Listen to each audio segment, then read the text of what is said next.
Welcome to a Trekzone conversation. Matt Miller with you. I'm very excited for today. We're jumping back into talking Discovery's visual effects. Pixamondo reached out for a chat, and Fausto Tejeda is joining me on the other side of this. On Apple Podcast, Spotify, Google Podcasts, and YouTube for over 550 episodes. This is a Trekzone conversation. And Fausto, welcome to Trekzone. Thanks for beaming in. All right. Thank you for having me. It's a pleasure to be here. Now, you helped create the look of both the Gormagander and Tardigrades in the first season. Let's start at the beginning. Now, there obviously is the director's vision and the storyboards to follow. How much creative license did you have with those characters? So Star Trek is one of those shows where it's actually kind of a dream project because of how much creative freedom we actually have. So we'll get some, fantastic artwork usually from our department, which sometimes includes even 3D models for us to start with. And then from there, it's kind of up to us to really finesse and add in all the details and take the look to final. Because they have a general vision in their head, but then it's up to us to really, make it come to life and make it feel as real as possible. Well, your work on Discovery isn't just big CG characters, landscapes and environments as well. Now, I know from experience that these setups can be very, very tricky.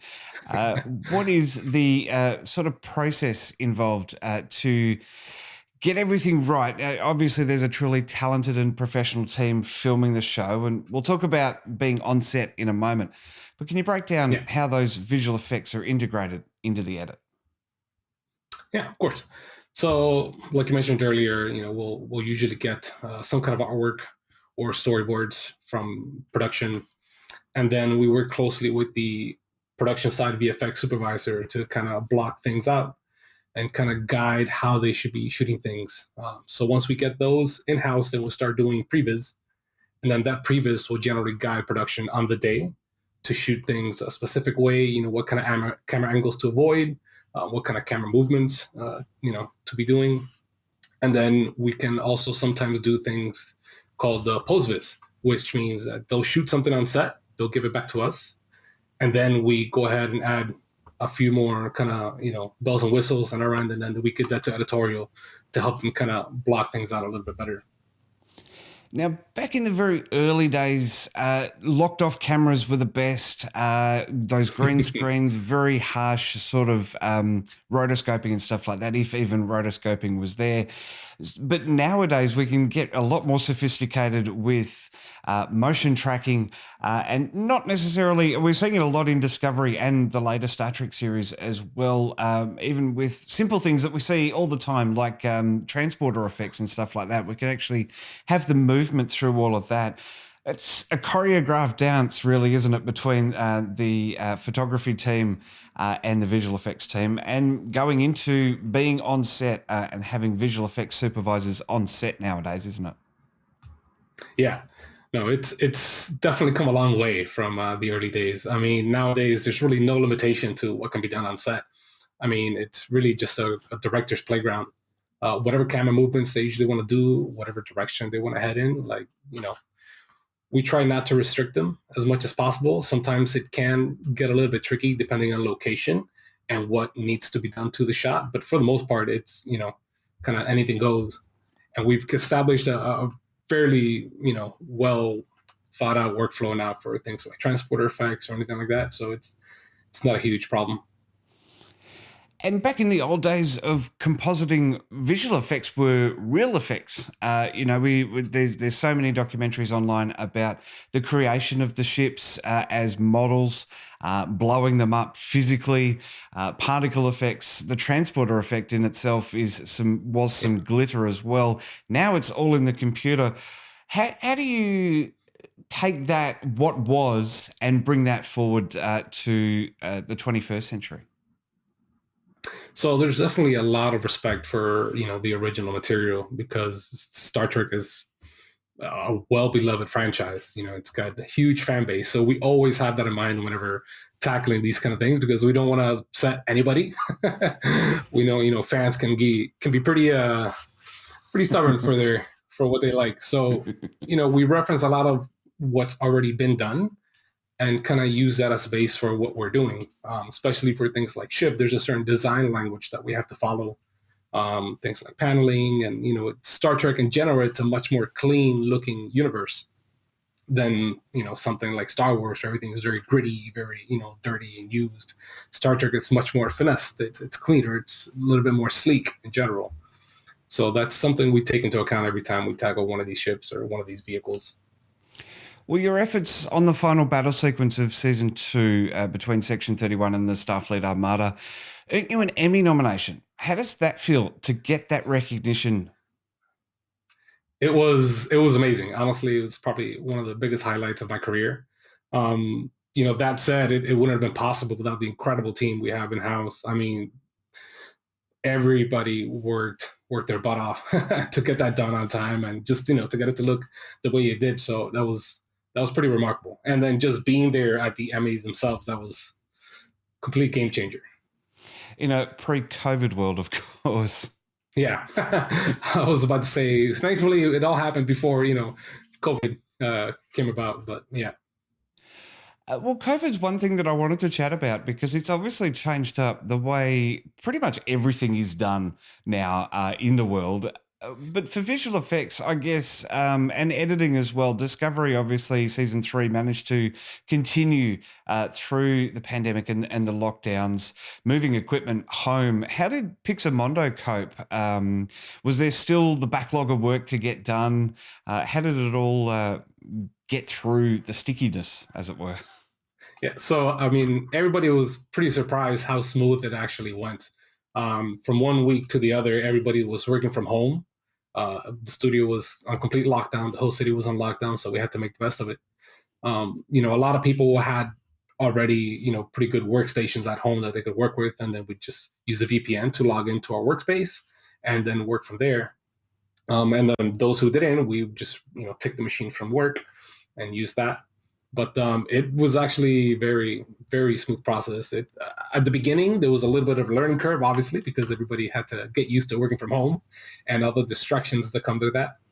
But once we had a system down, I mean, we managed to get everything out. And if I'm not mistaken, we were, I think, the first show to get released on air that was pretty much all done working from home. So. Absolutely incredible. And I've been an editor for commercial television news here in Australia for 10 years.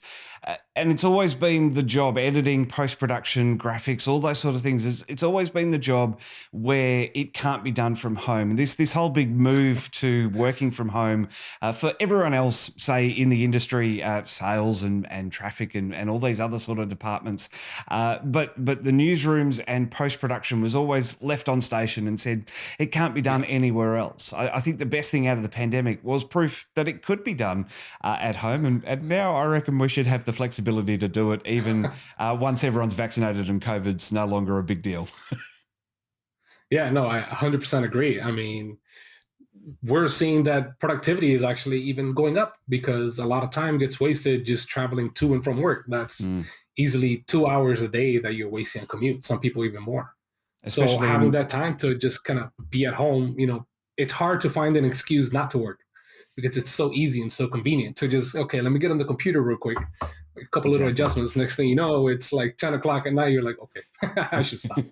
Time to put it away. I have the big problem of having a beagle puppy here. So that's a pretty big distraction, but sometimes you just got to get in and get the work done.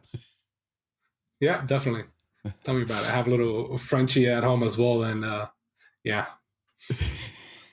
Makes it tough. It really does make it tough. Well, let's chat season 3, jumping forward to the 32nd century, opening up the freedom a little bit for you guys to design ships, as you say, keeping in line with the lineage of Starfleet, but moving forward to a time that we've never seen before.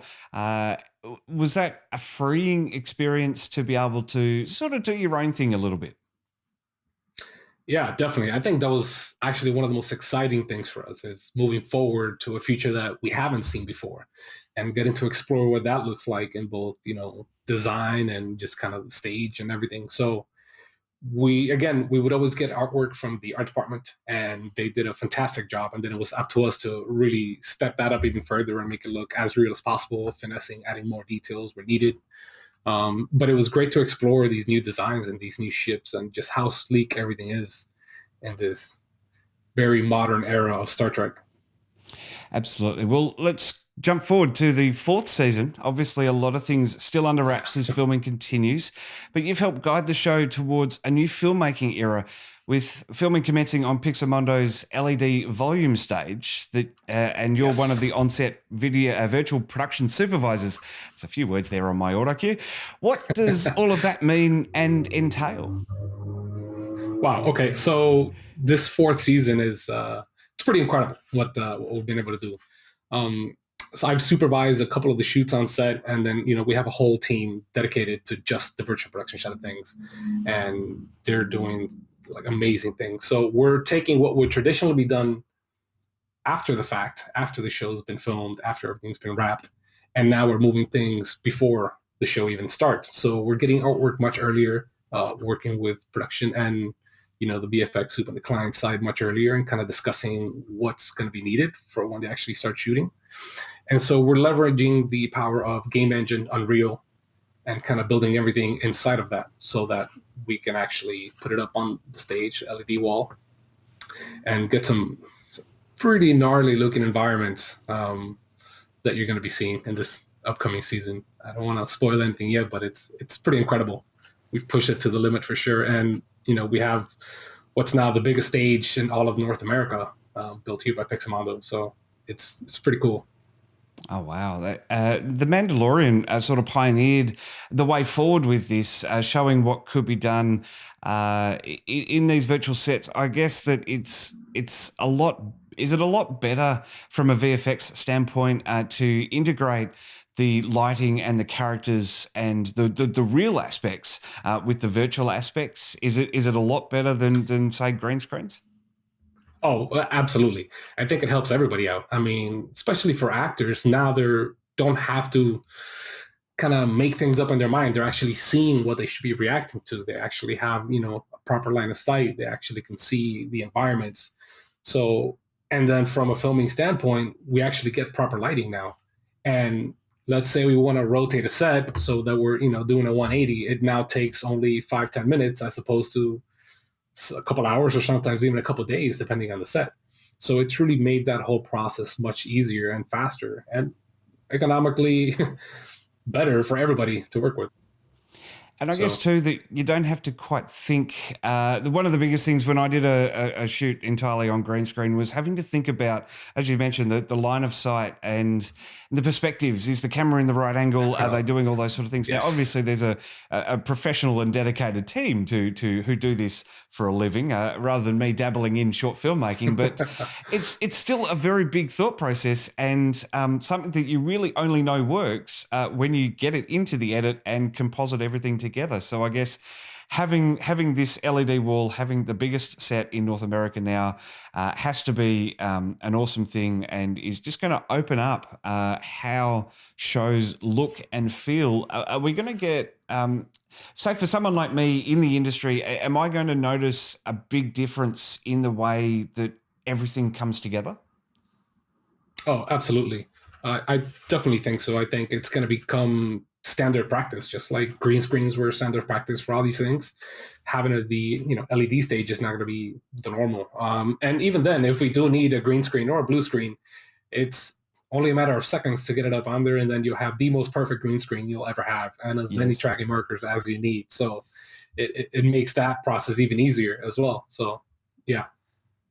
It just speeds up everything and gives the ability to do a lot more without any more time, I guess. Yeah, I mean, even for editorial, like you no longer have to start editing things with the green screen. Now you have everything. You know how things are going to connect. And then if you do need to tweak or make any edits, then sure, you can go back and fix that in post. But now you actually have everything you need right from the get-go. The main issue with working with the wall is that there's a lot more planning involved, and things have to be kind of sorted out beforehand to make sure that things go smooth.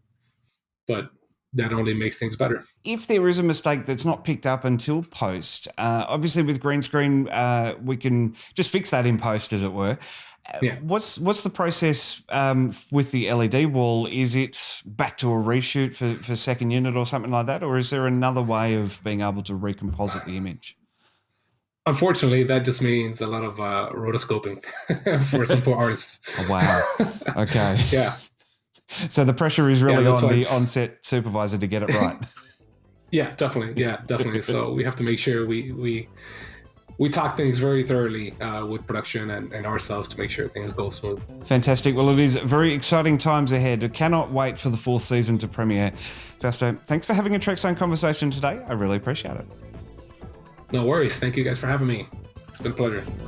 Keep up to date with Twitter. Catch new podcasts daily on YouTube. Plus, we're beaming to your favorite podcast app 5 days a week. Just search for Trekzone and subscribe.